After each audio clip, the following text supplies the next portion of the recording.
Thank you very much, Senator Duckworth. Let me recognize Senator Hawley. There we go. Thank you, Mr. Chairman. Dr. Kahl, let me start with the same place that Senator Duckworth did with our pacing theater. Deputy Secretary of Defense Hicks, when she was here a few weeks ago, agreed that it is essential to strengthen our deterrence against China that we maintain the ability to defeat a Chinese fait accompli with regard to Taiwan. Do you agree with that? I do.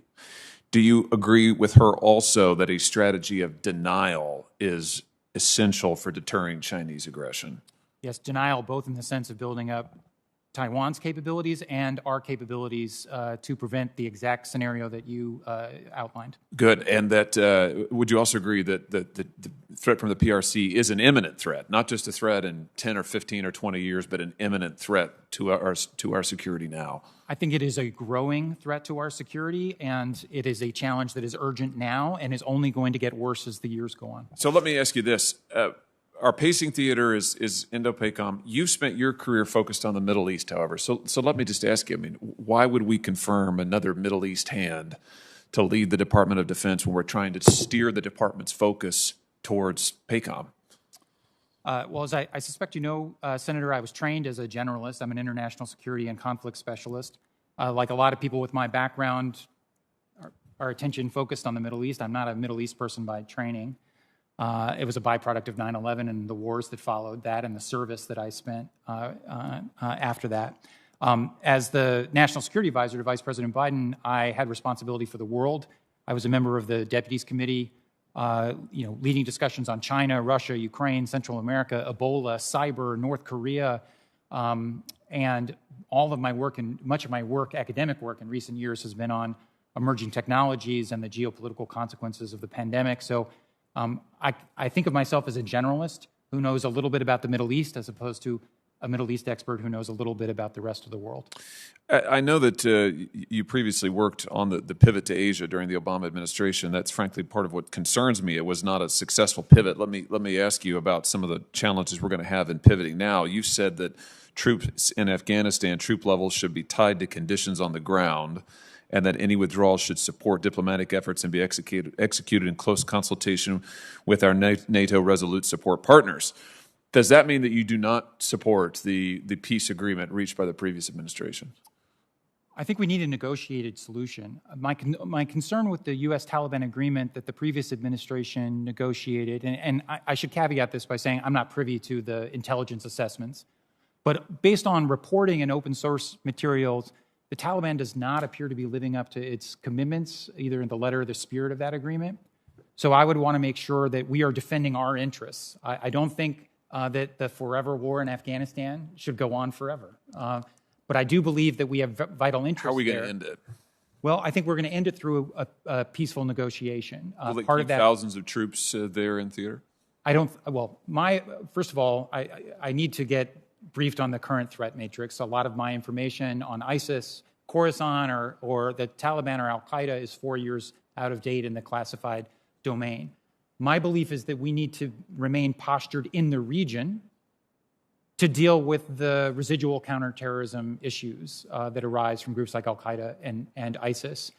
The exact force mix that may require in Afghanistan versus elsewhere is something that I'll have to dig into. And if confirmed, I look forward to talking to you about this. Here's what I'm trying to figure out. Based on the comments that the president has made, including at the Munich Security Conference and others he made on the campaign, and based on the initial steps taken by the administration, it looks like this administration foresees major engagement across at least 3 theaters. I'm trying to, while at the same time essentially relieving the pressure on NATO burden sharing, I'm trying to figure out how the accounts balance. I mean, you also envision flat defense spending. So how are we going to prioritize the Indo-Pacific? How are we going to prioritize the growing and indeed imminent security threat from China while also engaging heavily in Europe, engaging heavily in CENTCOM without any rebalancing in those places? Can you just give me this is obviously a huge problem. Last administration encountered the same problem. What are your thoughts on this? So the interim national security strategic guidance that the administration released yesterday racked and stacked the regions. We have interests in all the regions. We're a global power. We have interests everywhere. But there are certain regions where it'll need to be more of an economy of effort. And I think the Indo-Pacific is number one with a bullet for security and economic reasons. Europe is probably number 2 because of the challenge that Russia poses to us in the NATO alliance, and because NATO is a force multiplier for us globally. So I would put Indo-Pacific and NATO and Europe 1 and 2. The Western Hemisphere is always an interest of ours, going back to the founding of the Republic, but more of an economy of effort. And I think we need to right-size our presence in the Middle East and Central Asia along the lines that we just discussed, precisely because of the accelerating pace of great power competition, which I think the 2018 National Defense Strategy correctly kind of recentered our focus on that. And if confirmed, I would look to continue that trend. Could I one more question, Mr. Chairman? Quickly. Quickly. All right. Here, not to imitate Senator Sullivan, but I just want to ask you about Israel. According to news reports, Dr. Kahl, you led the effort to remove recognition of Jerusalem as the capital of Israel from the 2012 Democratic Party platform. You also reportedly staffed the effort to condemn Israel at the UN Security Council in late 2016, and of course, you've spoken out against moving the embassy to Jerusalem. Do you see Israel as a valued partner? I mean, obviously, those positions are in serious tension with the interests and positions of our Israeli partners. Do you see them as a valued partner, and how are you going to respond to their concerns over these positions? So absolutely, and I had the opportunity earlier to go through my record on supporting Israel, so I won't recapitulate that here, but it's long.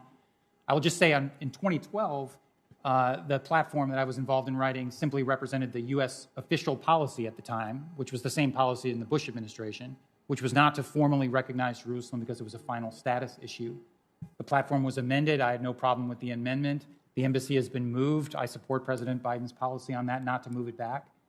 So I don't imagine this will cause any concerns in Israel or elsewhere if I were to be confirmed for this position. And just for the record, I had zero involvement in the UN Security Council resolution in pushing for it or otherwise in 2016.